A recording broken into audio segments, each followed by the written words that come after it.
President Donald Trump signed into law Tuesday the Iraq and Syria Genocide Relief and Accountability Act, which, among other things, codifies the U.S. aid to the war-torn country actually reach Christians and Yazidis. Previously, much of the American aid was going solely to Muslims, and none of it to Christian aid societies or organizations already on the ground. The president had this to say at the White House signing. We appreciate it. In a few moments, I will sign legislation to assist religious and ethnic groups targeted by ISIS for mass murder and genocide in Syria and Iraq. The bill also authorizes U.S. government efforts to help bring preparations and perpetrators of these heinous crimes to justice very swiftly.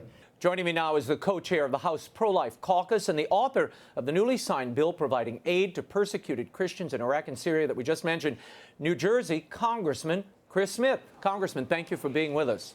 Raymond, thank you very much, and thanks for having me on. Now, tell me, why was this bill necessary? I mean, I think people are shocked, as they were about 2 years ago when we first talked about this, or longer, about why that aid, the U.S. aid, wasn't getting to these Christian minorities and other minorities. Where was the money going? Well, Raymond, the money went to the Middle East, but did not make its way to the Christians or the Yazidis. So I held a series of hearings, 10 of them. I asked, appealed to, and it fell on deaf ears to the Obama administration, asking that they free up this money. 70,000 people made their way into Erbil. They were survivors of genocide, and many of them had lost major numbers of the members of their family. And yet they found themselves neglected, grossly neglected by the United States of America. I traveled there. I met with them. They were bewildered themselves as to why we were not helping.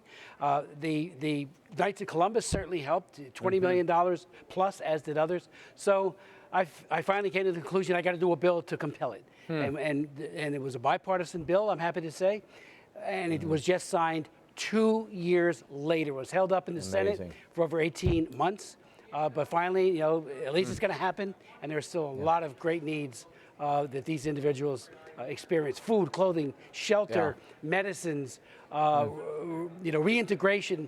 Many of them want to go back to the Nineveh Plain, for example, but it's got to be safe. Now, Bishop Warda of Erbil, who's been on this show, and he was at the signing yesterday, he told us, and has told us over many years, that often the church and faith-based organizations that people turn to for the rebuilding could not get the money directly.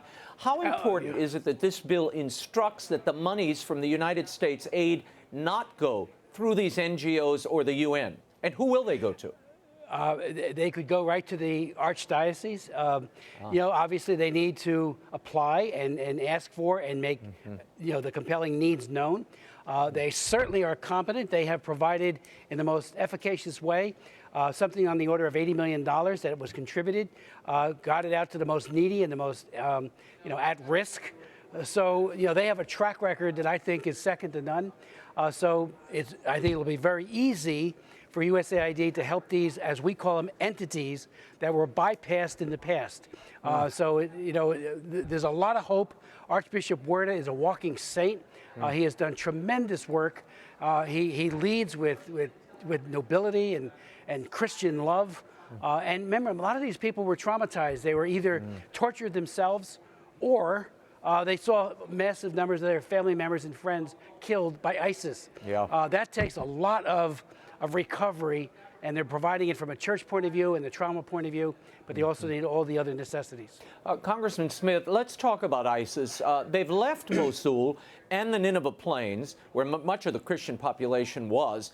However, there have been reports that Christians are not returning because they feel threatened by the predominantly Shiites that are in the area now. And remember, these Shiites came in to help liberate the area from ISIS. So now the Christians are feeling pressured by these Shiite Muslims. What can we do about this threat? Well, I think the pressure that we need to bring to bear on Baghdad and upon all the levels of government there, that the duty to protect your own citizens starts with the government, and allowing militias to proliferate, to roam, puts a large number of people at risk. So we don't want a second iteration of the genocide that we saw before. The Nineveh Plain is marginally or arguably more safe than Mosul, which is still not. Many might want to stay right in Erbil, where they made their way to as they fled ISIS. But again, safety is a paramount issue, but also having the humanitarian and recovery funds to help people get back on their feet. Congressman, this bill supports entities conducting criminal investigations into ISIS perpetrators of genocide. Now, does it help in looking and exploring those groups that are not terrorist organizations but pose a threat to the same minorities in the region? Oh, there's no doubt that anybody who commits war crimes, crimes against humanity, acts of genocide, information about their gross misdeeds need to be captured, chronicled, so that very meaningful prosecutions can take place. I was involved with all three of the ad hoc tribunals, starting with former Yugoslavia, Rwanda. Matter of fact, David Crane, the chief prosecutor, twice was at my hearings talking about the need to capture this evidence and then prosecute. And then, of course, Rwanda was the other one. And they all had some serious levels of success. I mean, whoever thought Charles Taylor, the president of Liberia, who slaughtered so many people in Sierra Leone and in Liberia, would get a 50-year jail sentence? Well, it happened because of the special court for Sierra Leone. We need that kind of court. This makes sure that we don't lose the evidence, because you gotta, if you're gonna bring an action, you have to have the evidence. You know, these are not kangaroo courts; they're real courts, and you got to be able to make the case with witnesses and data that holds up under scrutiny. I want to return to the international scene in a moment, but I've got to get your opinion on what's happening on Capitol Hill and here in Washington. President Trump this week, as you know, met with your soon-to-be Speaker, Nancy Pelosi, and Senate Minority Leader Chuck Schumer. And he made it clear that the wall would be built, and he's willing to shut down the government to make it happen. Watch. We need border security, and part of border security is a wall. So I don't mind owning that issue. I'll take it. I'll take it. If we close down the country, I will take it, because we're closing it down for border security, and I think I win that every single time. Congressman, the president has the votes in the House, but not in the Senate. What are your thoughts on this wall, and is a government shutdown a good idea? Well, I think he has a majority in the Senate, but he doesn't have the requisite 60 votes, which, you know, very foolish procedures that allow filibusters. But that said, you know, back in 2006, Raymond, everyone that I know that cared about border security, including Barack Obama, Hillary Clinton, voted for the Secure Fence Act of 2006. It envisioned having a serious fence or border or wall to mitigate people passing in illegally. Where did all of that go? Many people who are now opposing the wall were for it then. My belief is that if you're going to spend $1.5 billion or so, why not do it right, get the right amount of money there, and take away the incentive, one of the incentives that cause people to say, hey, the borders are porous, we can just pour in. I do think that we ought to be looking at trying to resolve the DACA issue and other issues, including the temporary protective status issue. There are 10 countries where people could be sent back. I'm not for that, including El Salvador, one of the largest. So let's come up with a more global settlement. But again, securing your border is extremely important. And I think the president, you know, even the Washington Post did an editorial saying, you know, reasonable people should be able to perhaps take this deal, and I hope they do. Do you think it's the terminology, because he so popularized that wall and talked about the big, beautiful wall, and that now it's become a political hot potato, and his opponents don't want to give him a victory on it at any cost? Just that wall. They'll do anything else, but the wall cannot be built. That's an interesting way of looking at it, and you might be absolutely right. Just because he's pushing it, some people will push back. But again, I think securing your border is the most reasonable thing. Mexico, you know, has its own ways of trying to secure its area from people who would just come in and walk in. They don't allow people to stay, as do most countries. Just about every country is, as a matter of fact. So it's not unreasonable for the country. You know, internationally, from a human rights point of view, there is a right to emigrate, not the right to immigrate. But we do provide asylum for those who have a well-founded fear of persecution. That's where our asylum law is all about. But if you're an economic migrant, we certainly understand your plight, but there's a procedure to come here over time, and that's why we have immigration laws. I want to talk about another bill the president signed. This one, in addition to the Iraq and Syria bill that we were talking about earlier, the president extended by 5 years a $30 billion emergency plan for AIDS relief, PEPFAR, which you also authored. And since 2003, this has saved an estimated 16 million lives, and global AIDS-related deaths have fallen by half since 2005. Tell me what this means, getting this kind of renewal on this bill and 5 years out. Well, I think it's, I saw almost no coverage. You're giving it some coverage by anybody, but the PEPFAR program, the President's Emergency Plan for AIDS Relief, is probably the most transformational health initiative ever. It is George W. Bush's greatest legacy, in my opinion. As you pointed out, 16+ million people, mostly Africans, lives have been saved. People are on ARVs, a way of mitigating the disease's progression. And the whole idea of mother-to-child transmission, there are simple, easily administered drugs that prevent a child, as that child is going through the birth canal, from getting HIV. And there's at least 2 million kids who have been born to HIV-positive moms who don't have the disease. So, it's just, and it covers so many other things, tuberculosis, which is an opportunistic disease with this, as well as malaria. So I was glad to be the author of it. But the original author, frankly, was Congressman Henry Hyde, who wrote the legislation back in '03. So great kudos to him. But George W. Bush is the one who said, we've got to do this. This is a pandemic, as he said, and Hyde used to say this.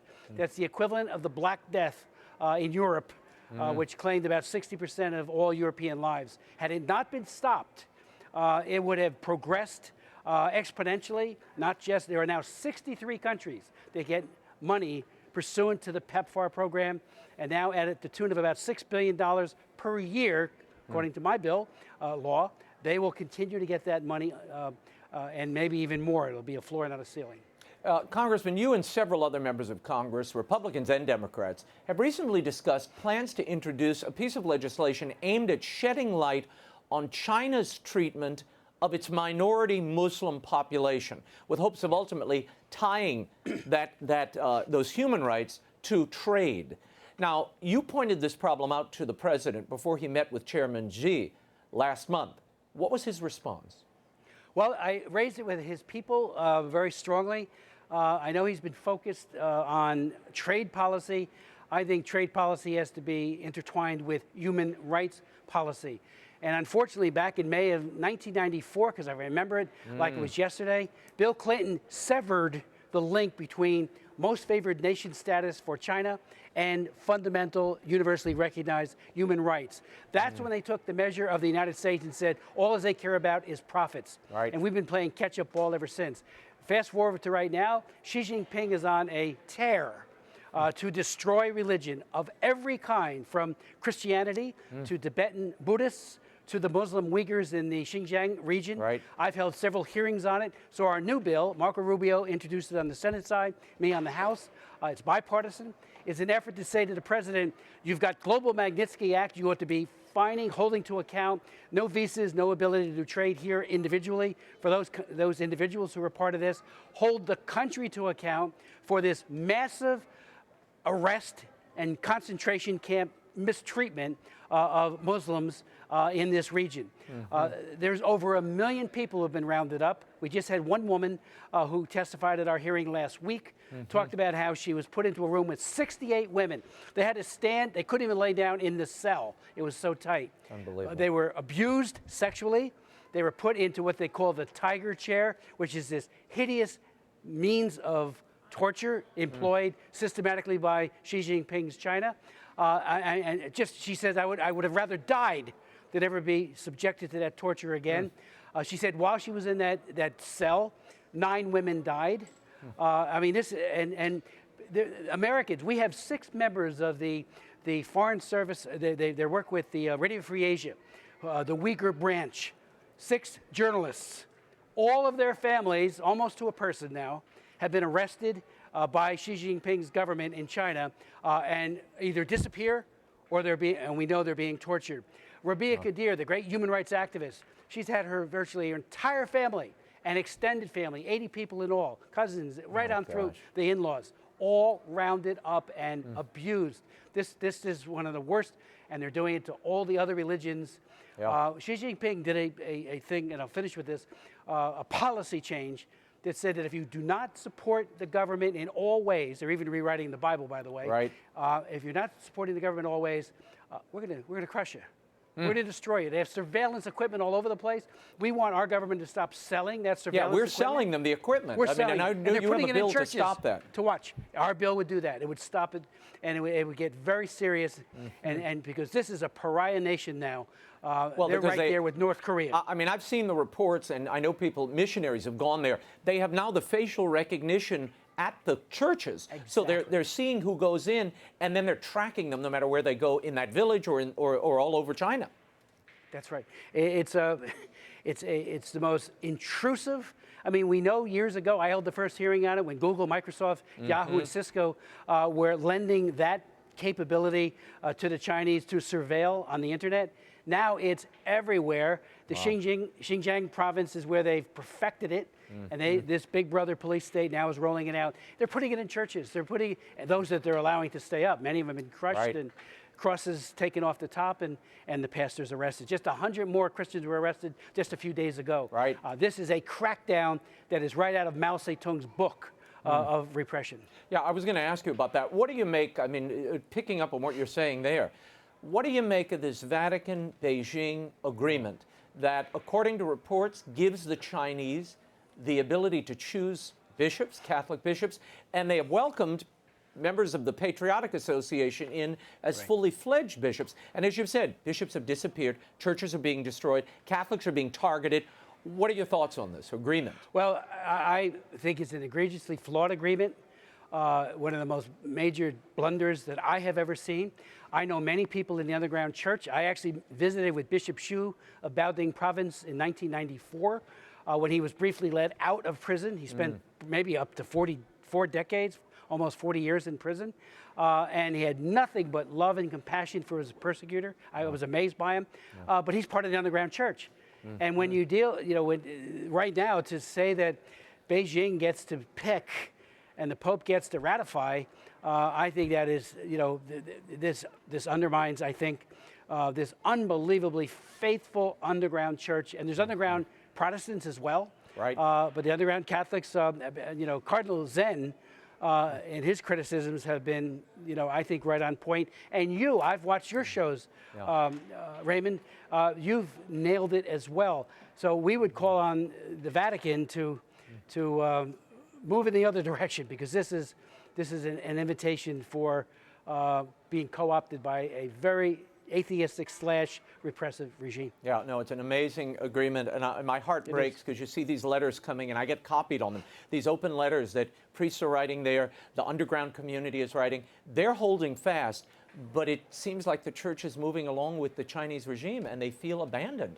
It's a heartbreaker. It's a heartbreaker. Well, there have been some, Sarando and a few others that have openly praised, this government, Right. The model, if you will.